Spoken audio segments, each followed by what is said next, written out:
तर हिंगोलीच्या वसमतमध्ये केळीच्या दरात मोठी घसरण झाली आणि दर घसरल्यानं केळी उत्पादक शेतकऱ्यांना त्याचा मोठा फटका बसला। सध्या केळीला 1100 ते 1400 रुपये प्रति क्विंटल असा दर आहे। केळीच्या दराबद्दल शेतकऱ्यांकडून चिंता व्यक्त केली जाते। माझं नाव शंकर कराळे, राहणार गिरगाव, तालुका वसमत, जिल्हा हिंगोली येथील असून माझ्या भागामध्ये गिरगाव व परिसरामध्ये मोठ्या प्रमाणामध्ये केळी रोपाची लागवड करून मोठ्या प्रमाणामध्ये केळीचं पीक घेतले जाते। पण त्या केळीच्या पिकाला चांगली क्वालिटी आणून सुद्धा अपेक्षेप्रमाणे भाव मिळत नाही।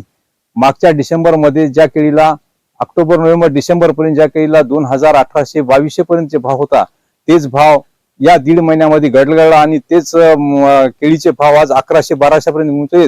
याचा कुठेतरी ताळमेळ लागला पाहिजे आणि शासनाने विशेष या गोष्टीकडे लक्ष देऊन केळीच्या पिकाबद्दल कृषी विभागाने आणि शासनाने दोन्ही मिळून शेतकऱ्याला या केळीच्या याच्यामध्ये वाचवलं पाहिजे आणि इतकी जी भावाची तफावत आहे ही तफावत दूर करण्यासाठी शासनाने प्रयत्न केले पाहिजे। कारण शेतकऱ्यांनी एवढा मोठा खर्च करून शेतकरी मेटाकुटीला आलाय।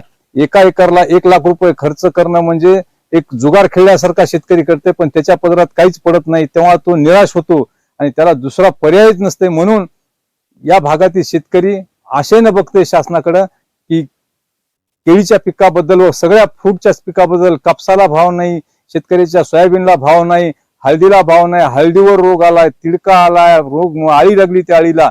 म्हणून शासनानं कृषी विभागामार्फत जास्तीत जास्त त्यांच्या शेतावर गेलं पाहिजे कृषी विभागानं आणि शासनात त्यांच्या पाठीमागे लागून ज्या ज्या गोष्टी शेतकऱ्याला पाहिजे त्या दिल्या पाहिजे।